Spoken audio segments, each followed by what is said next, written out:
Welcome back to the podcast with me, your host, Pete Tigers. Hope you're well. The season's underway.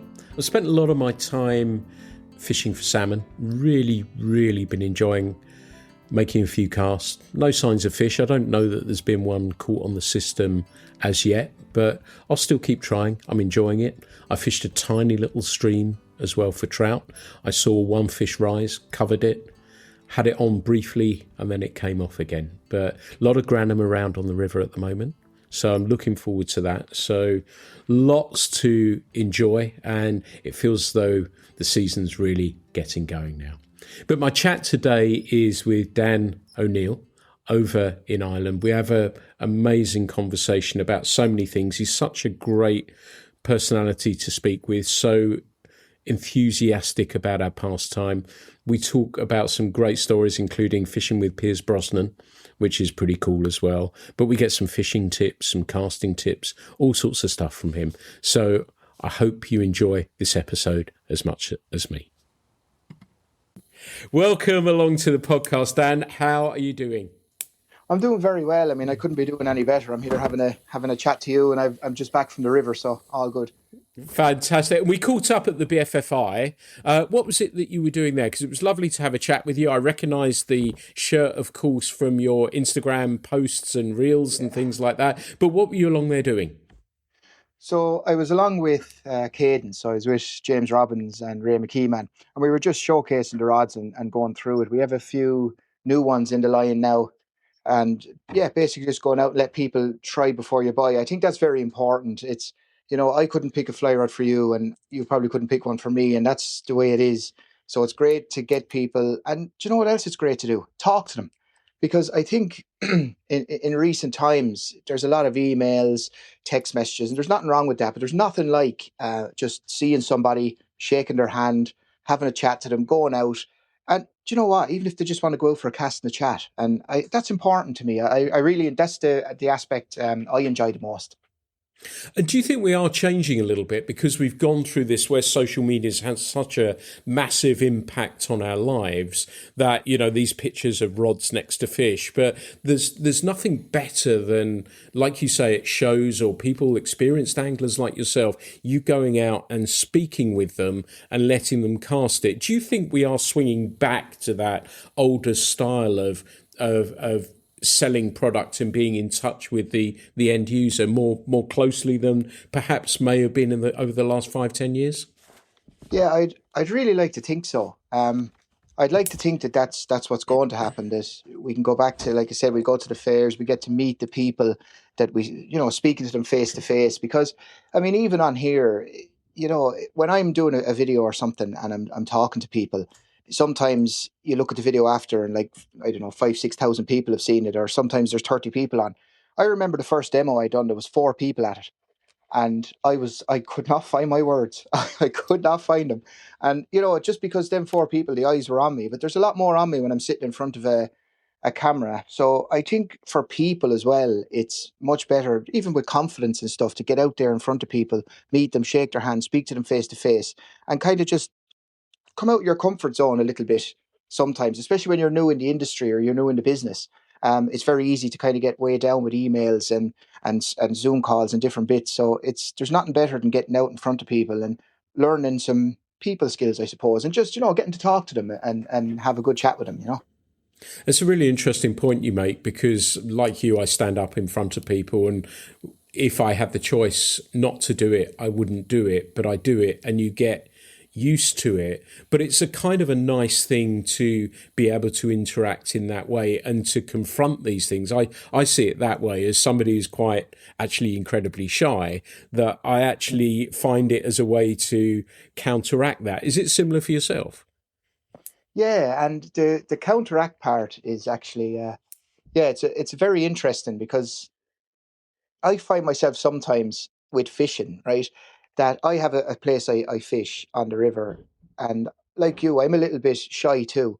And some people mightn't think it, but I do get shy. And in areas, I get a little bit anxious sometimes into places like airports and everything else. But I've learned to be able to kind of take myself out of that situation and place myself at George's Wall with a wet fly rod fishing wet flies. And it's something that's only come to me in the last couple, maybe it's because I'm getting old, but it's just something that's come to me in the last couple of years that I was able to kind of take myself out of the situation and put myself there. And I believe when you're up in front of a lot of people and you're speaking, you can speak and kind of interact with the people, but at the back of your mind is George's wall with the wet fly rod, and you know that later on that day or tomorrow you'll be on your own, the middle of nowhere, and you can relax. Just let's do this, let's interact with people, and let's move on. And they're actually there to learn a little bit about you. And if you can bring yourself back to when you were a beginner, like I sat down and I watched some fantastic anglers and watched speeches and talks and everything else. And as far as I was concerned, it was the gospel according to whoever that was speaking. And it's funny sometimes that them people are there to learn from you. So you have to kind of they're there because they respect you. If they want to listen to a different angler, that's fine. Sometimes everyone has their favorite anglers. They'll walk away or they'll go to their speech or whatever else. But the people that are actually in the room are there for you, and I think you owe it to them as well to be kind of interacting with them and make sure that your knowledge is as accurate as possible. Like your style very much. So we veered off, and I said sometimes when you say something really interesting, we veer off, which I love. But can you tell listeners a little bit about where you're based and what that means from a fishing perspective? Sure. So I'm in Southern Ireland in Kilkenny, and my local river is the River Nore. I would fish the Kings River also and the Dynon. Primarily, it's the Nore really. That's where I do most of my guiding for the hotel. So I'm the fisheries manager in Mount Juliet Estate. I bring the guests out, many guests fishing, most of them for the first time, which is very enjoyable.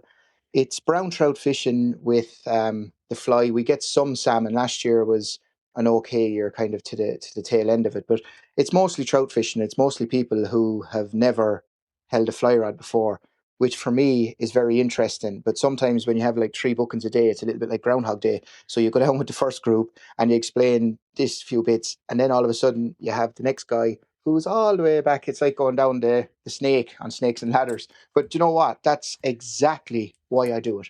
Because I do believe that to be kind of good, you have to be good at the basics. Not saying I'm good, by the way, but yeah, you have to be good at the basics. So me doing that and teaching people a couple of different casts and kind of doing the same things, that's the basis. And I think once you become strong at that and you build a really strong foundation, you get an understanding. And as you move on and you pick a different cast or something else, you realize and you stop yourself moving forward until you build a strong foundation in that as well. Again, we've probably veered off again, which is what I'm famous for there. Is veering off. It's the same when I'm doing videos. I end up talking about something totally different. But yeah, so I'm based in Kilkenny, fish the River Nore, the Kings and the Dynon. The Kings River and the Dynon, we fish early season when the Nore is quite high. So we have a hydro data station at the White Bridge in Mount Juliet. If that goes above kind of 0.75 as in centimetres, we would switch over and start fishing the Kings. And when it comes down below that, then we would go back onto the Nore and fish that. So it's a handy thing to have. Again, we're going back to an app where we click it and it tells us the temperature and it tells us everything we need to know. Not going back to the old school guys where they have their little thermometer in their shirt pocket and checking the wind direction and all that kind of thing. So Nice, I like that. One question I wanted to ask you as a guide, that obviously you're on the river a lot of the time, and you mentioned those three rivers. Do you still, when you get a rare day off, does that mean you will go and fish those rivers, or do you have somewhere special that is a place that you can go and cast a line, and then that's somewhere that you can go be a fisherman rather than a professional or a fishing guide? yeah, so I do, to be honest, 90% of the time if I have a day off, I'm on the Nore, and it's kind of doing my homework or my scouting. Just so well, that's what I tell my wife anyway, because she thinks I'm enjoying myself, I'm in trouble.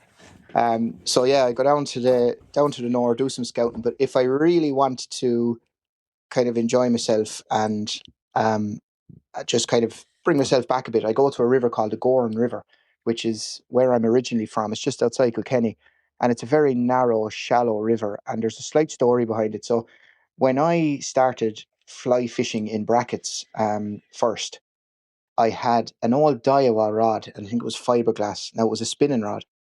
And at the time, my dad was building a shed out the back of the house, and he was using that, that orange builder's twine. So that was my fly line. Okay. So I spent a very long time trying to straighten it with absolutely no success, and threaded it down through the eyes and somehow tied it onto the reel and tried to make it work, because I had seen a guy that would come down from the village with a fly rod, and he would come walking down along the laneway, go in, he'd have a little black gnat, and he'd be catching these trout. Like, I never had any hope. I had some worms on him, probably what was 25-pound line. It was, you tow a car with it. And I'm trying to, like, these fish are in 18 inches of water, crystal clear. I hadn't a hope in hell unless someone was looking down on me. But like I said, I went anyway. I saw his fly line. I thought, I didn't know anything about tapers. Right? I said, I'll use some orange line, and on the end of that, I'll tie a little bit of my tippet, and I'll tie a fly onto the end of it. So I went along and done that.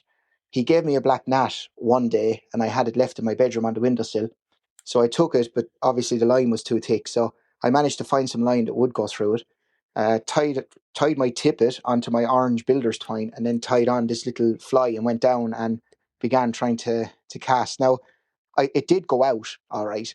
Not very accurate or anything like that, but I think the most magical thing, and I'll always remember it, and it could possibly be where it started, was when a trout came up and flashed at the fly, and something it's like everything, isn't it? Like, you go so long sometimes without catching a fish, then you catch a fish, and everything is a fish, and the world is a great place, and it's all exciting, and you're loving life.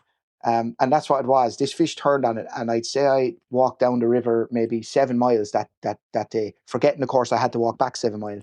But yeah, I went off down the river. I was thrown in this because I saw that one fish turn on it, and I thought, hey, they want this. I'm going to catch one today. Didn't catch one. But eventually I got a fly rod, a Shakespeare Omni, I got for Christmas, proper fly rod, went down, and I got my first trout down there. And if someone said, do you want to win the lotto, or do you want to catch a trout in that small stream? It would have been the trout in the small stream. And yeah, that's where it was. And we've probably gone off track again, Pete, I with think that that's one, you know.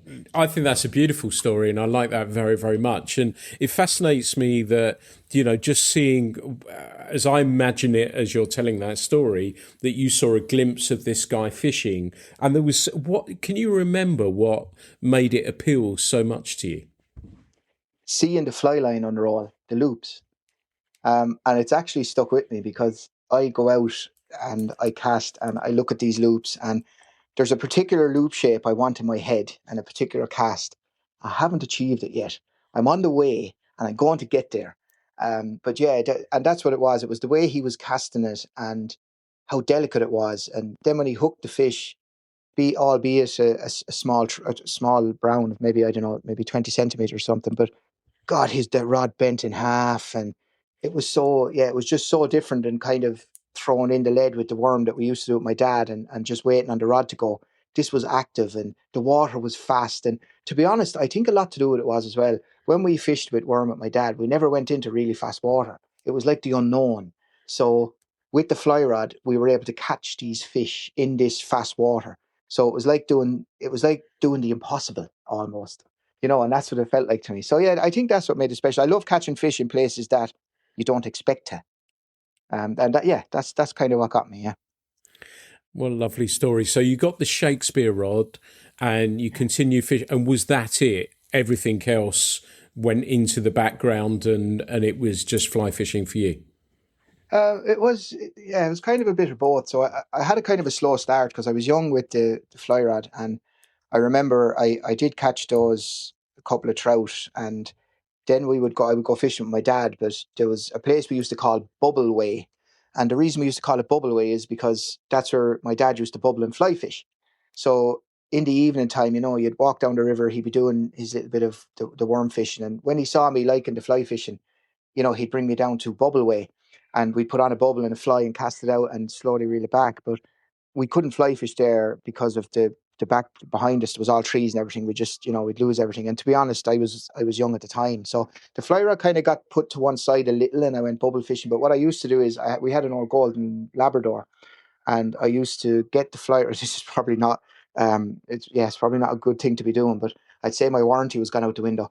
I used to get the fly line and tie like a stick onto the end of it, and leave it out in the grass and just kind of pull the line a little bit because the rod couldn't handle it. I'd pull it, and the dog would grab the stick and run. And I would imagine that I was into, a Dorado or something. I'd be standing there, and the reel would be screaming and the rod would be going. And I done a lot of that. And then I suppose what happened was when I was about maybe 13, back then, I suppose 13, you could have a weekend job. So I started working Mount Juliet, and I started out as a linen porter there. And my job was to bring sheets from downstairs to upstairs. But I remember going past the room one day downstairs, and in the corner of my eye, I caught a fishing rod up on a rack. And back then, I still have the issues here.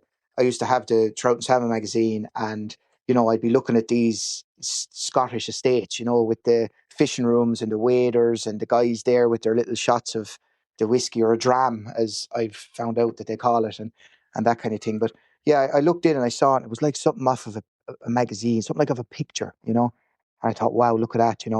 And I asked my mum, because my mum worked in the restaurant there, and I said, ma'am, what's that place? She said, that's the fishing room. And I said, the fishing room? There's a fishing room here. Yeah. Oh, can I go in there? And she said, no, no, no. The man in there, he's a little bit grumpy, like, just stay away from, don't be tormenting him. Sure, I was only 13. I would have tormented him with questions, could have ended up throwing me in the river. But, I went one day anyway on my duties. I was walking down along past the fishing room, and as I went to go up the stairs, there was a fly stuck in the bottom step in the carpet. So after a little bit of prising and messing, I got it out. It was a barb on it, of course, and it was a bloody butcher. That was the fly. And I said, right, this is my chance. This is my excuse. I was looking for every excuse to go into this room. So I went back down, tapped on the door, got a kind of a noise, a grunt or something. It opened up. I said, Matt Bulger was the guy's name. Hi, Matt.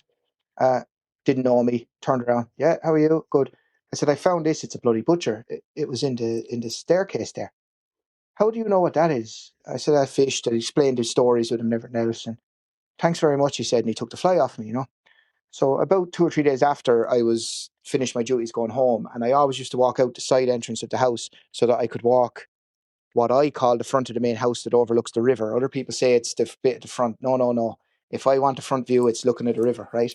So I walked there, saw Matt on probably what was a real old Nokia or something. And he was talking into it and pressing buttons. And I said, you okay? He said, see that man down at the edge of the river? Yeah. He's looking for a guide, and the guide's let me down.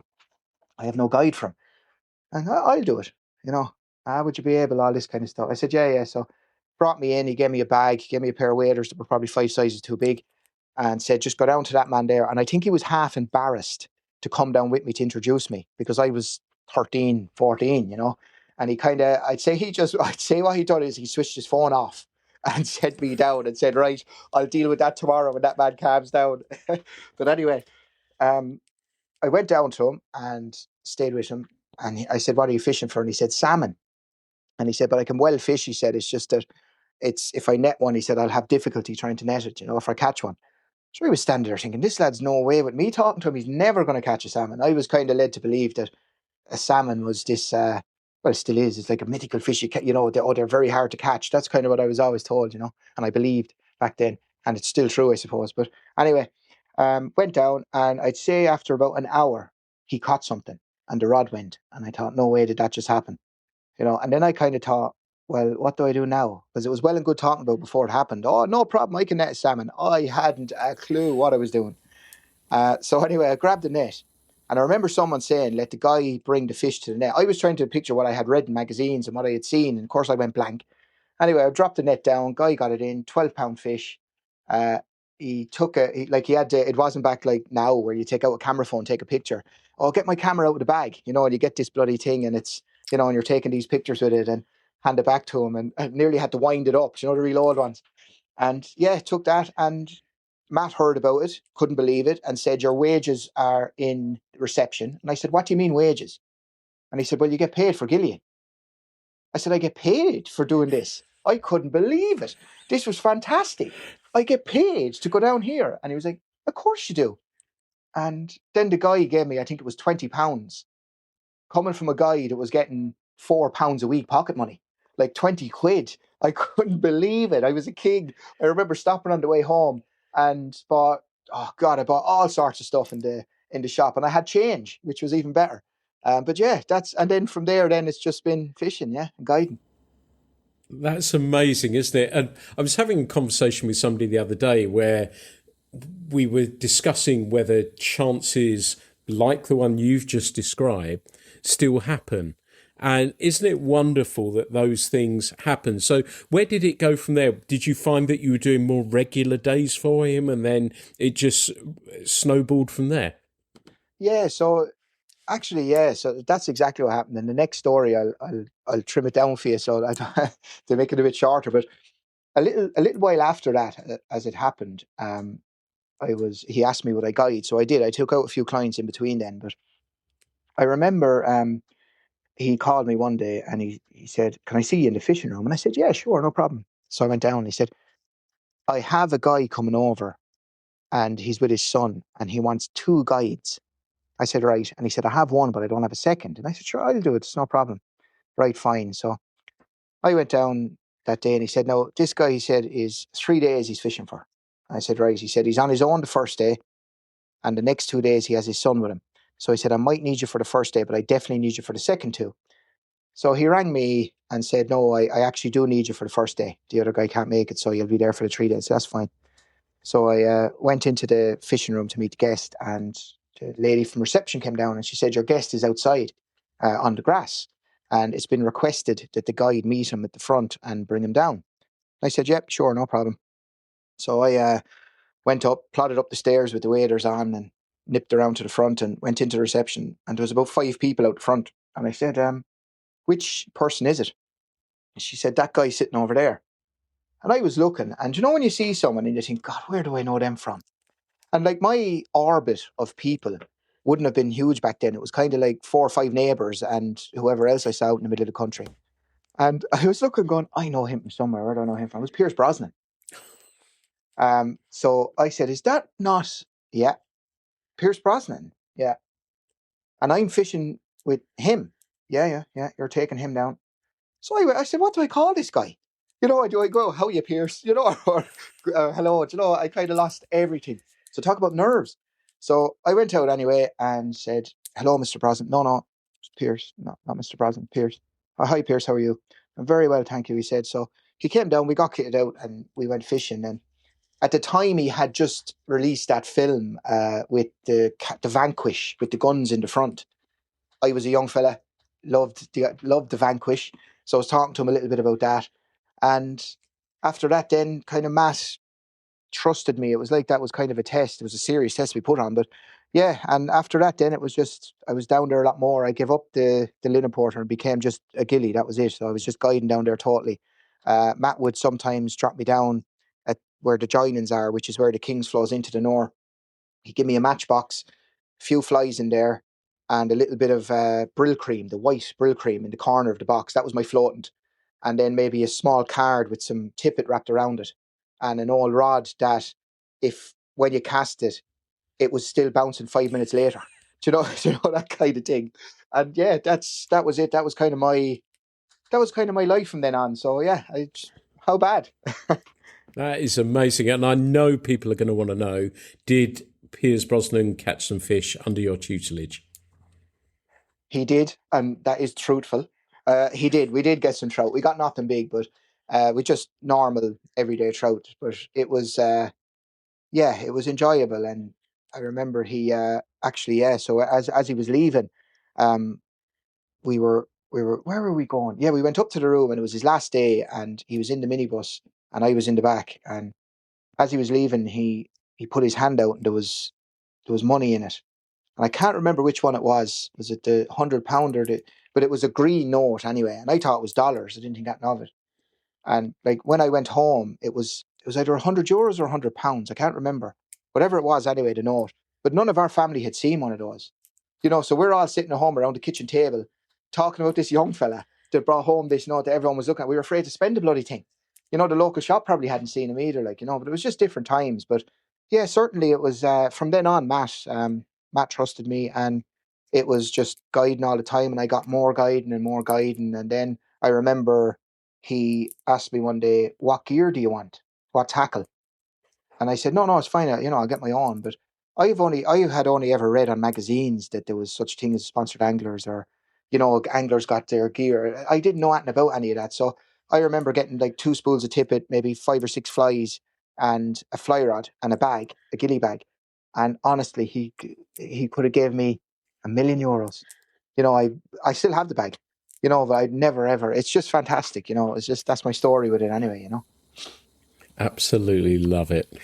So school finishes. Was it just a natural step into the river from there? Yeah, so school finished, and I actually stepped out of one school and into another. So that's where I work. I work in a secondary school. So I feel God, I have these nightmares sometimes, or sorry, I don't know if it's a dream or a nightmare, that I'm doing my leaving cert, because I felt like I never left school. I feel like I'm still there. Yeah, so it's strange, but yeah, so it was kind of like straight out of school, into a school to work, and then kept on the guiding and just kind of progressed a little bit with it. I went and done my app guy single-handed qualification.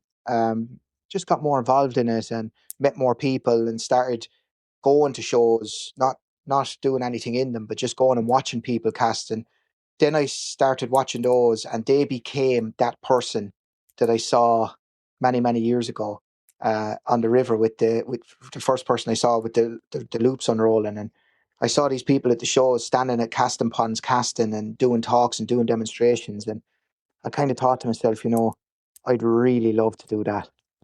And then, yeah, here we are. Amazing. And was the app guy thing a natural progression that you wanted to not only improve your skills, but the ability to help people who you were guiding as well? Was that it just felt the right thing to do and the natural thing to do? Yeah, so the second part of that piece is what you know, I suppose I find if someone comes to me and they're paying me to go with them or guide or give them a lesson, like I owe it to them people, um, to have many, many different ways to try and get my point across and be able to improve like them as an angler. So if they come to me and they want to learn how to do a little bit of wet fly fishing or dry fly, or they want to learn a cast or whatever it is, that I'm able to, bring them and get them to a certain level, not kind of just wing it. And that's the way I found before. I wasn't able, like I'd go out with someone and I wasn't able to explain my point or get my point across. Whereas when I went with App Guy, I studied many different casters and watched many different videos and, watched the analogies that they used. And as Phil Ratcliffe calls it, your Pandora's box. And, you put all this stuff into it. And sometimes you had it on the podcast recently, actually, so I won't dive into it too much because you've explained it, the link between sports and fly casting, with the drag, different bits and pieces, right? So, anyway, yeah, so I went and I long and learned that. But to be honest with you, Pete, I learned more after I got my qualification, I found personally. So it was after I got the qualification, I was plugged into this, like this switchboard almost, where you had all these different casters and every single one of them had a different thing that they would tell you and that they'd help you with, and try this and try that. And I've said this before, what you do is you kind of take little bits from each one of them, and then you become a hybrid of them. It's like a spider's web, that it just gets so much information. And then when you take someone out, maybe one analogy won't work. But when you say something else to them, they're like, oh, okay, yeah, I get that. Yeah, okay, I understand now. And that's why I kind of went down the app guy route. And I speak to the lads as well from Gaia and FFI, like all the different groups. We all speak, we all talk. And sometimes, they speak to me and they tell me one way of doing it. And I think, okay, yeah, that's better than the way I'm doing it. So yeah, I'm going to use that. I don't think it matters who teaches the person. It's about getting people into fly fishing. So we need to get them people in. And, the way I see it is sometimes the analogy I use with it is it's like a big house or a big hotel with many, many rooms. And you have people at the front and they bring you in and they kind of figure you out and see what the story is. And then they send you to wherever you need to go. If it's you need to learn how to wet fly or you want to do dry or you want to buy your first fly rod, your first line, and just kind of help them route their way or track their way through the journey. It's a really nice way to look at it from that point of view. And you say bringing people in, and I often talk on here, I've come to the realization that we are, generally speaking, comparable to many other things, a small pastime. But we are having people that are starting to look at fly fishing, perhaps from different angles. It might be soft plastics, it might be pike anglers, it might be carp anglers. And it's really key that we have all these wonderful schemes in place to encourage and plant the seed with youngsters But how does it look to you then, fly fishing right now? Is it growing? Is it shrinking? Is it just doing what it's doing? What is your view of it right now? It's I suppose challenging, because I think fly fishing has an awful lot of, and fishing in general has an awful lot of competition. Do you know, with screens and with different bits and pieces and social media, and it's kind of easy now to look out the window and see a bit of a breeze and a bit of a drizzle and think, I'll stay in and I'll do this, or that kind of thing. So, um, there is an awful lot of organizations out there though that are doing an awful lot for kids, and they're doing all they can. And there's different companies and stuff too as well that are doing a lot with kids. So it's really, really trying. But I suppose the one thing I noticed was, we had a meeting a while back with the association, and we were speaking exactly about this about kids, but I suppose you have to kind of find where they are. So, in a way, we're we're talking about social media and kind of getting the kids away from the screens, but that's actually where they are sometimes. So that's why I went along and with TikTok and different bits, because that's where the children, that's where they were, that's where these kids were that we wanted to aim and we wanted to get at. So I go on there, throw up a couple of small little videos with a fly or something else, and you'd be surprised the amount of them that reach out to you and ask. One guy yesterday, I ended up drawing like a Euro infant leader for him and taking a picture of it and send it to him, because he wanted to know how to do that. So again, yeah, it's definitely challenging, is the way I see it. But there's an awful lot of people banging the drum to get the youth involved. And look, I mean, it's highly important that they do get involved. To save to continue on the sport. Good point. Okay, with your skills as an angler and as a caster, I want you to dive into that a little bit. Let's imagine a scenario, because we're in early season right now.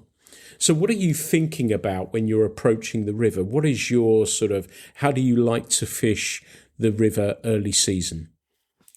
So this time of year, early season, what I have been doing is a lot of streamer fishing, or like woolly buggers, sculpins, that kind of pattern. That's what I'm using at the moment. And also, I would use nymphs under an indicator. And the reason it's under an indicator is because I'm using like 3.5 mil tungsten bead nymphs. Um, and my ideal style of fishing is wet fly. I love wet fly fishing. I absolutely love it. But at the same time, I have to be tuned in because, I have people out tomorrow, the next day or whatever. There's no point in me going down and chancing it with the wet fly. I need to know the fish are hitting streamers, they're hitting um, nymphs or whatever it is they're after. So what I did do is I went down on the 17th, the start of the season, and I just had a look under some rocks and stuff. There was an awful lot of caddis around and different bits. There was March Browns coming off it there as well. There was loads of little minnows in different spots. So I go to, and where them minnows are, the trout do move in there during feeding times. But one thing I did notice, and I'm sure over where you are, there's something for, like, we have it's Hydrodata is the app's name, and that gives us water level and temperature, and it gives you the chart and it tells you when the water temperature peaks. And usually on the stretch that I fish, I find an hour before and an hour after. It's almost like the tide. So you're looking at this, and when this temperature peaks, usually an hour before and an hour after is when the fish are most active. That doesn't mean if you go down 3 hours before you're not going to catch one, you'll get them, right? But it's just, again, that's the most productive kind of time. But if I have a guy that has a tea time at 2 o'clock, he wants to go fishing at 10, like, I can't say, well, you're going to have to hold on for an hour. We have to watch the chart. You just go down and you do it, right? But yeah, so mostly, Pete, it's the streamers and the nymphs then as well. And I find with nymphs at the moment, at the start of the year, I put an awful lot of flash on them. So I'm using pheasant tail nymphs at the moment with a good flashback on them.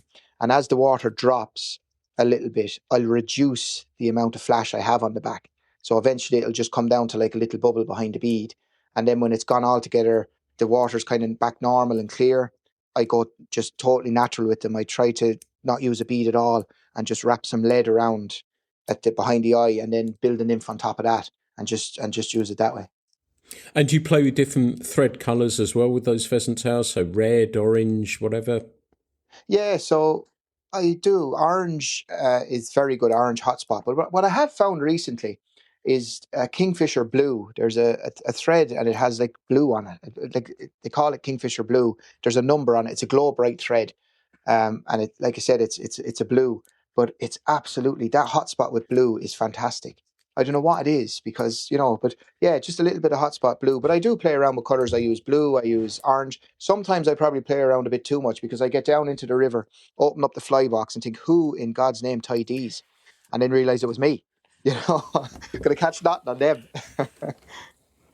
And you've mentioned a phrase that has just really come into the forefront of fishing they've always been there, but more so in recent years, and I think aided by people in your neck of the woods and Theo's book and streamers. And it's extraordinary that growth that we're seeing more in the mainstream now than I think that we have in quite some time, isn't it?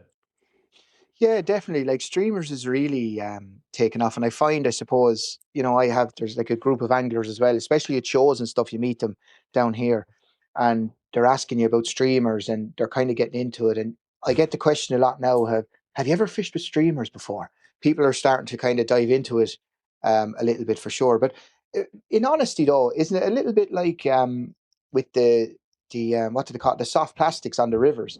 Like many years ago, if you saw a guy with like a plastic worm with a tail on it, a multiplier or a bait caster, and a rod with the eyes facing up on it, like if I had seen that when I was starting out many years ago, I would have got, what the hell is he doing? He has a sea fishing setup.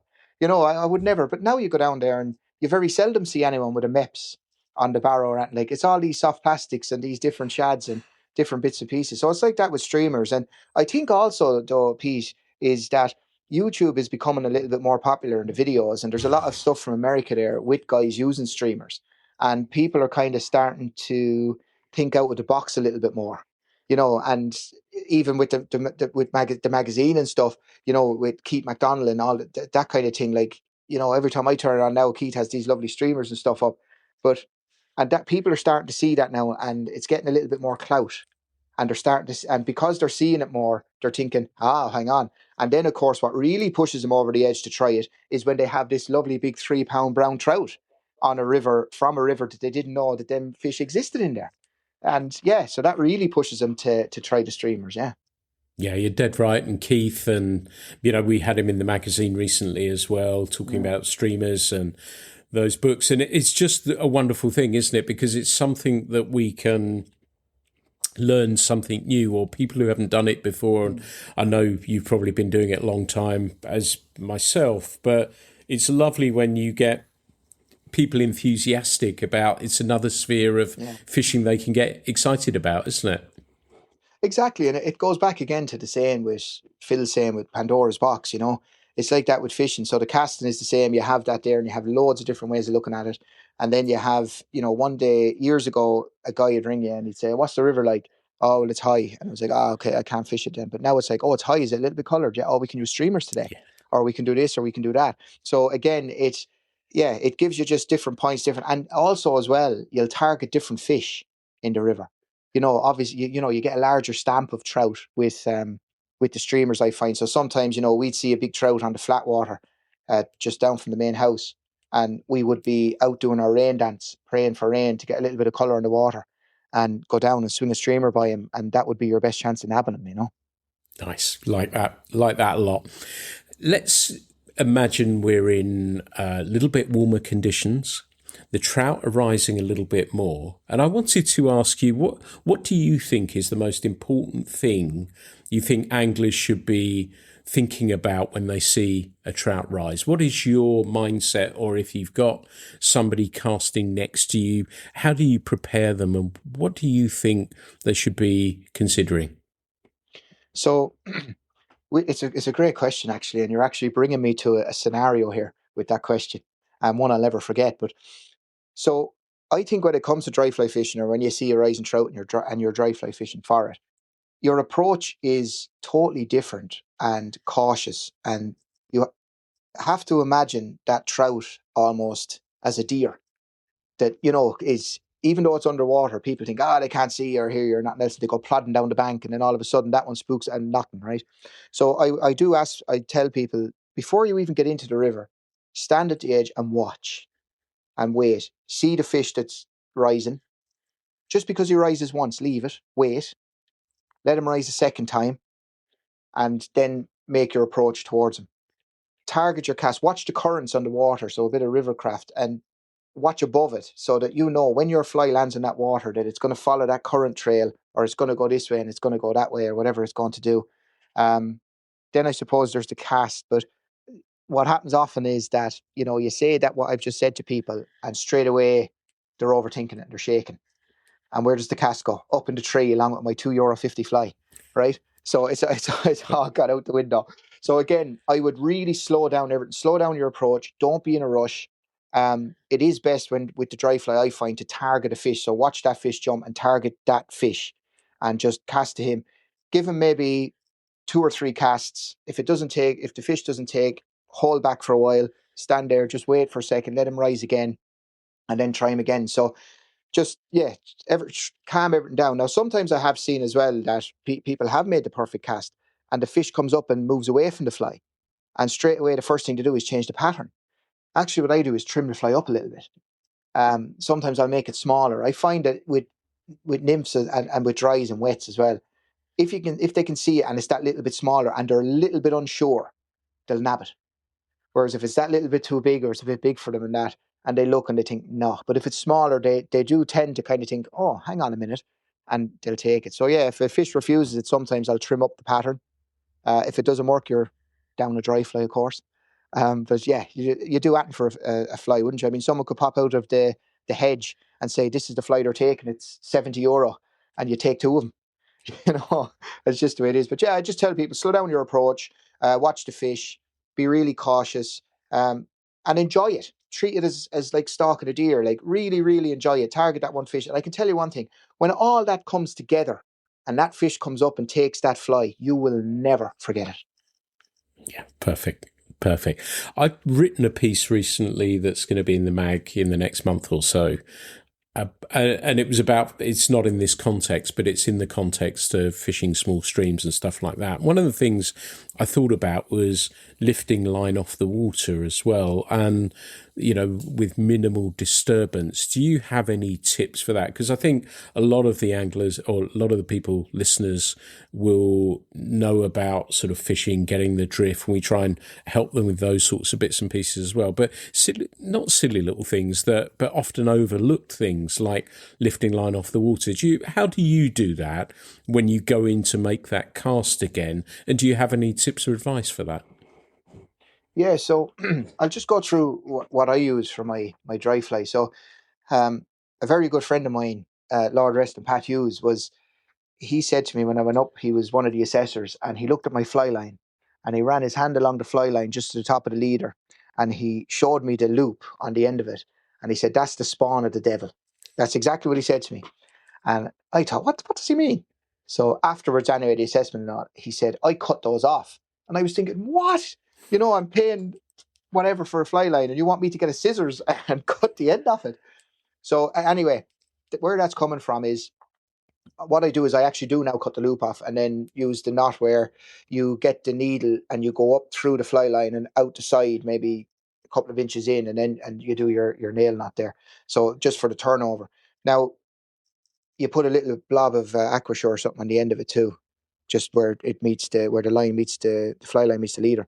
Now, the reason I use that is because, and the way it was explained to me, is that where the braided loop is, it's usually the thickness of the line doubled up, so it's a bit thicker.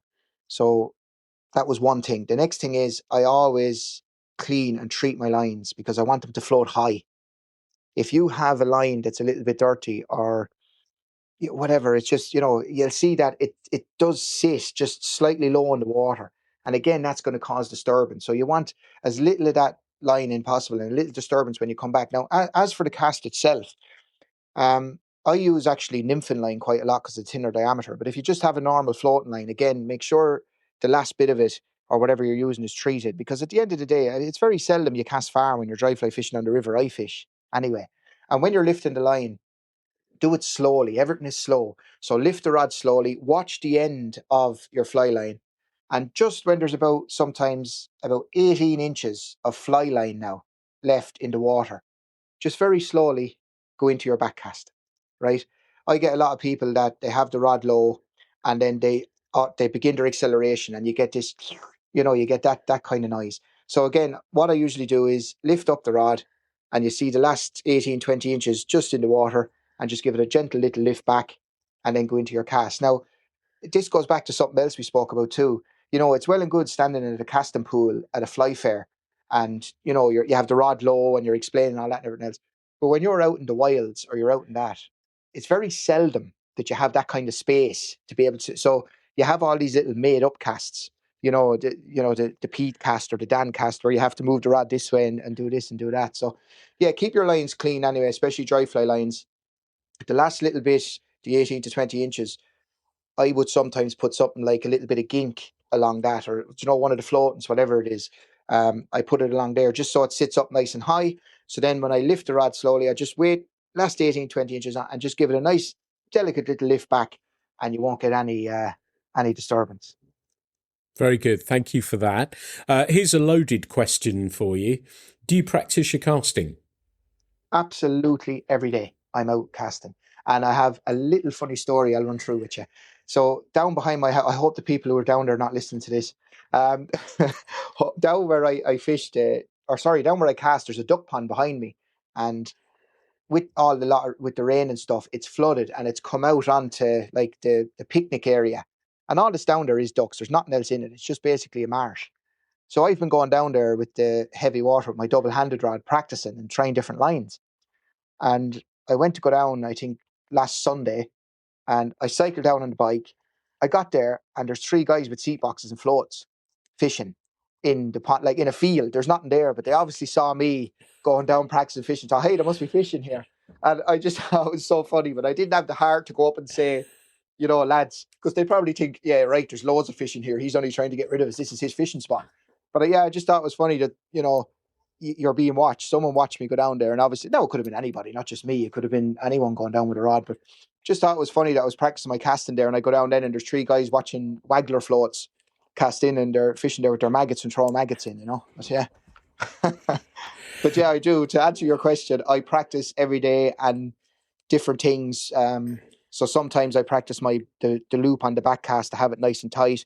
The forward cast, I have the Northwest Angling Fair this weekend, demoing at that. So I'm out at the moment just practicing what demonstration I'm going to do for that. Yeah. Excellent tip. And that's different from people saying, what are you catching when you're casting in a field? So you've taken that on just a little bit further as well. And you've encouraged people to go fishing. Yeah. I always say grass carp when it's in a field. So that makes them laugh a little bit if you do that sort of stuff. But you said that you were at the BFFI with cadence rods, and I know those and like those. Is that your favourite piece of tackle at the moment? What are you fishing with from their stable? So the 8'6" 3-weight was designed by Stevie Munn. I use that a lot on the likes of the Kings. I'm using it for really everything, like a little bit of dry dropper, and then I use it sometimes for close quarter nymphing and stuff. And what I'm a great believer in is, and what I try to do is, I look for versatility when it comes to a fly rod. So I can go up the Kings River with the 8'6" 3-weight. I can use it for dry fly, dry dropper. I can use wets with it, and if I have to, then I can do a little bit of tight line nymphing or something. So, and I have one rod, so I'm not going up the riverbank like a television mast with all these things, rods all over the place. So yeah, it's nice to just go up at one. The other one then for the main river I use mostly would be the 10-foot 5-weight. And I use that a lot for the wet fly fishing and kind of some streamer work as well. So yeah, I enjoy doing that. And I actually worked with Cadence on a new batch of rods that are coming out this year. And they're entry-level rods. They're for beginners. So I really wanted to, I spoke to James. James is very good with it. Talked to me about it and was happy to put these into development. So it was just for people that, you get someone coming to me and they want to start out fishing and they want to go this weekend. But at least you can say to them, okay, well, look, here's a kit here. You have your rod, your reel, your line, and all you need is a couple of flies and you're good to go. And you don't have to spend a fortune. And if you change your mind next week, on one of these sites, you'll probably get 75% of your money back for the rod or whatever it is. So Yeah, they're going to be. I'd say it's released. I think April or May this year. They're going to be coming out. But yeah, it was great for James to work on that. But in relation again to answer your question, the 8'6" 3 weight then for the Kings, and then if I'm fishing the main river, which is the Nore, which is a bit bigger, I would use the 10 foot 5 weight. Ian developed some predator rods as well in 9 foot and in 10 weight. I've been using those all winter with the new Cadence Predator line, and I find that fantastic as well. So it's great as well. I love the Scottish accent. I think it's so funny. It isn't things that they say so much funnier in a Scottish accent. So yeah, I've been listening to Ian on the phone, and he's been saying things, and like you're laughing, and like he has tears in my eyes laughing at someone. I'm not going to repeat it, but some of the things he says I just find really funny. So it was great, kind of working with Ian and listening to him and having him tell me little bits about the rods, what he was trying to do with them, and how it came through. And I suppose along my journey now, I have more of an appreciation for different actions and different things like that. Well, best of luck with those. Have you travelled much with a fly rod? Yeah, I've been to I've Poland, I've been to Germany. Last summer we done Zander on the fly over in Poland, and they are tough to hook. But they're beautiful. They're fantastic fish, but they're so bloody frustrating. I caught one and it was a nice one too. Of course, the nice one gets away. But yeah, it was coming just in front of me and it hit the fly, turned. I had it on for a couple of seconds and I just saw it flash and it was gone. And of course, it was the biggest one of the session. So then something very interesting in the same place was catfish on the fly, which I didn't really. I thought, what catfish? Catfish are a bottom fish. What kind of a fly are you going to use? And these lads were showing me like ones that had almost they were like gobies. Do you know, they had the bottom kind of flat, and you just dragged them along the bottom, and the hook was like really well designed. And then I've been to Dubai fly fishing as well. I've been to England, and that's kind of it. Yeah, so kind of around Europe. I want to go to. I want to do. I have never caught grayling ever. So that's my goal is to catch a grayling. Hopefully this year. That's what I want to do. I'm sure there's somebody listening who's thinking, I'll get down a grayling. If not, I'll happily sort that out for you as Which well. is exactly why I said it, Pete. Yeah. But I'm sure you sound as though you're going to be fantastic company on the river as well. So I would enjoy that very much. So we can help you with that should you need it. So I'm sure there's something on that front as well. And further afield still, places, the famous trout fishing destinations, have they been somewhere that you've sort of read about and thought about and thought perhaps one day? Yeah, but so that's a very interesting one. I'm glad you asked me that. It's something I didn't think of. My answer to that is that um, I prefer to see other people catch fish. So me going to a place like that and catching a fish of 15 pound, it's not that it wouldn't mean anything to me, but it would mean much more if it was someone else I was with. So I'd probably end up going over there and handing the rod to someone and, and letting them fish and me stand beside them and net it. And it's like down the river. It's not that I don't care if I never catch a fish again, but when I see someone else catch a brown trout or have a good time, it means 100 times more to me than it would if it was me catching that fish. So, like I said, if I went to Patagonia, it's not that it doesn't interest me. Of course it does. I'd love to, but it would be much more if, I was guiding and someone that I had with me or I saw someone else catch a fish of that size and get a picture with it.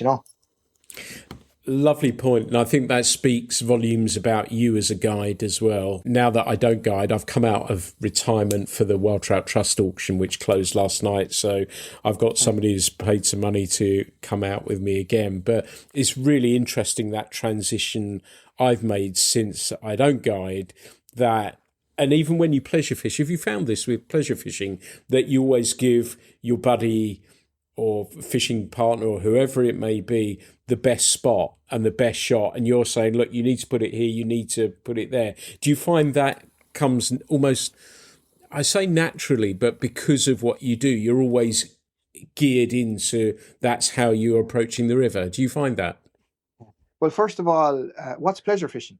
No, I understand. So look, you're absolute. You've just described what it's like for me to go fishing with someone. It always happens, and my wife is always not giving out to me, but she understands. But she knows where to go for a walk with me, and usually it's not the river because, I go down the river and I meet someone and they turn around and hello, well, any luck? No, not yet. And exactly like you said, well, what happens if you just try down there and you just try this or try that, and you don't end up not so much guiding them, but but you have to suss them out first because not everybody takes kindly to advice. And let me see how some people don't see it as a friendly guy offering advice. Some people may see it as being a know-it-all.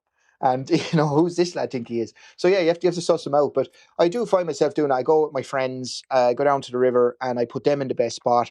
I know there's some trout in such and such a place. I know the nymph is working. Give it to them. Let them hook a fish. I just stand beside them, and I'm just there to have a chat and have a talk to them. But I was down the river at the tail end of last year for a walk with my wife, and it had been raining the night before. So I had my wellies on, which I totally forgot about and forgot that I had wellies on and not my waders. And I met a guy that was fishing in the river. And I walked down and I was like, "Hi, John, how are you? I'm very well. Any luck?" And he was like, "No, no, I'm not. No." And I said, "Is that a new rod that you're after getting?" "Yeah, yeah, yeah, it is. Yeah, do you want to? Yeah, how long there? I'll come out to you." Straight up to my knees in water with a pair of wellies on.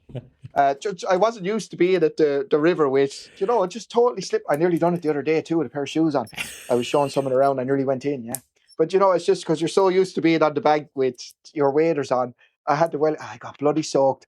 And the noise then walking back up and kind of the wife was walking away off ahead of me. She said, "Oh, God, people think you're bloody mad that I'm out with you for the weekend or something."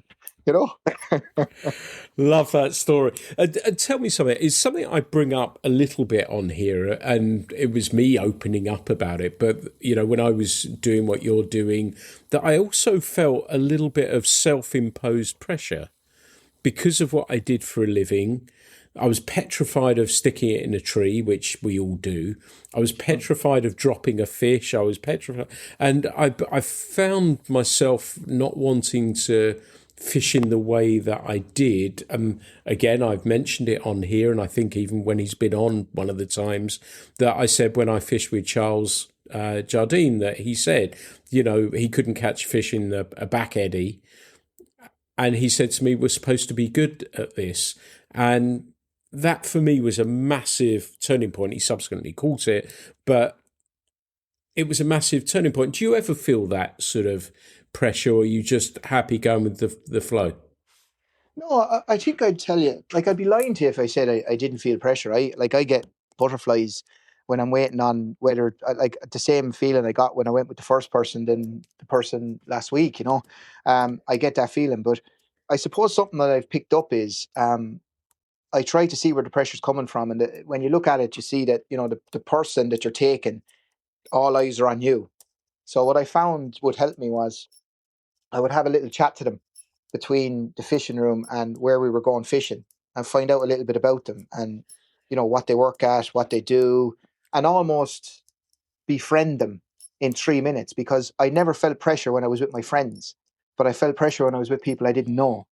And I used to do that. So I would kind of go into what I call Irish mode. The American see as like Paddy. He's the Irish hospitality. So I'd go down and I might have TK Red lemonade or something, big Irish thing or whatever. I'd give them something and really befriend them and chat to them and talk to them and get to know them. So by the time I get to the river, I always found the pressure was gone because I'm just fishing with a friend. And you're having a chat and you're doing what we're doing here. We've been speaking now for nearly an hour or whatever, but we would be having this chat whilst fishing. And if you're having a chat while fishing like that, 1 minute just flies by. Whereas if you're with someone and you're not talking and you don't really know them and they're not catching at them, a minute seems like 2 hours.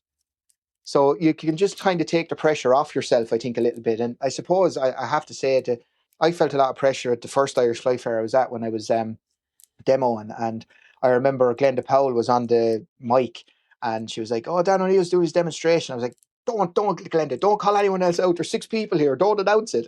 And she was like, "Oh, no, you're grand. You're fine." But then I watched Ray McKeeman do it, and Ray done exactly that with the crowd. He spoke to them, and he in seconds he made these people his friends, and all of a sudden he was just standing in front of a few friends having a cast, and he brought all the pressure back. So that's kind of something I done with fly fishing. in a very short space of time, learn to befriend them, relax a little bit with the person. And that way, then the time down there, you will get the fish, but it just takes that pressure just back a little bit, I think. Yeah. Yeah, that's really interesting to hear. I was the other way around, that taking people out, I didn't feel pressured, but fishing with friends, for some reason, it was all self-imposed, put myself under pressure because they think, oh, he's a fishing guide, he's going to do this, he's going to do that, and so, yeah, that's really interesting to hear it the other way around as well. So, yeah, it's kind of cool. But like you say, we've nearly been talking an hour now. And I'm going to start winding things up now. But I wanted to ask the tricky question. You're driving down to the river. You're driving to work. I used to drive to work memorising the name of the person that I had for the day because I was petrified I'd get that wrong. So I'd be saying their name throughout that journey, my 10-minute drive to work. But what is the song that sets the tone for a day's fishing? Perhaps you're on the way to meet somebody to take them fishing for the day. What's the song that you'd like to have on in the car? The team tune to Looney Tunes. No, I'm only messing. The Red Hot Chili Peppers. Can't Stop. Yeah. That one. Nice. I just like it because I've even sometimes... very quickly. Sometimes, I'd see some pictures of fishing and stuff and I get that song in my head and I just throw a reel together on Facebook just to be able to look back on it and see it. And it just, it's everything about it. It's I suppose the start of it, the guitar solo or whatever it is, that piece there. But that is on these earpods. I'm going down there. I've had about 3 espressos, so I can't stop. I'm absolutely bouncing in the car getting down there. Then I get out and goes from there.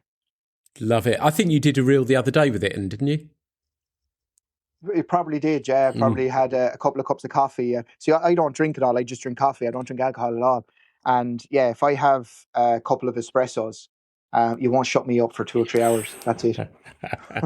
Fantastic. Tell us, Dan, how people can find you, how they can connect with you. What are your email, website, socials? How can people get hold of you? Yeah, so on Instagram, it's Trout Fishing Ireland. And my website then is troutfishingireland.ie. And Facebook then is Dan O'Neill. Just on Facebook is Dan O'Neill. So TikTok then is Trout Fishing Ireland as well. Yeah. Fantastic. Well, if nothing else, if you're not heading over that way, at least give a good person a follow and see what he's up to, because he puts a lot of content out. And when I met him at the show, he said he wears a shirt that you'll recognise and know. And I said, I know you. I know exactly who you are. And it's been lovely to be able to chat with you. I really enjoyed our conversation at the BFFI. I'm thrilled that I've got to speak with you today as well. Dan, I'd love to say a huge thank you for being a guest on the podcast today. Oh, look, Peter, it's something I've wanted to do for a long time. But look, thanks very much. And I hope you enjoyed it. Yeah. Well, as I always say to people, and if you've been a guest on the podcast and you're listening, I say a podcast is going really well when we go down all sorts of wormholes. And the list that I had written down, we've barely touched it. So I kind of like it from that point of view. So congratulations on that. I've really enjoyed it. I'm sure listeners will. So, yeah, it's been great to speak with you. Okay, thanks very much, Pete. See you soon. Well, everyone, this has been another episode of the podcast. I hope you've enjoyed this one as much as me. And like we were just saying there, that it's just 2 people talking about something that we all enjoy. As ever, there'll never be any charge for these. I just love spreading the fly fishing word with people, and there'll be plenty more coming very, very soon. Thanks so much for listening. Thanks for listening to the Fly Culture Podcast, brought to you in association with the Voice of Game Angling, Trout and Salmon, where Pete is the editor.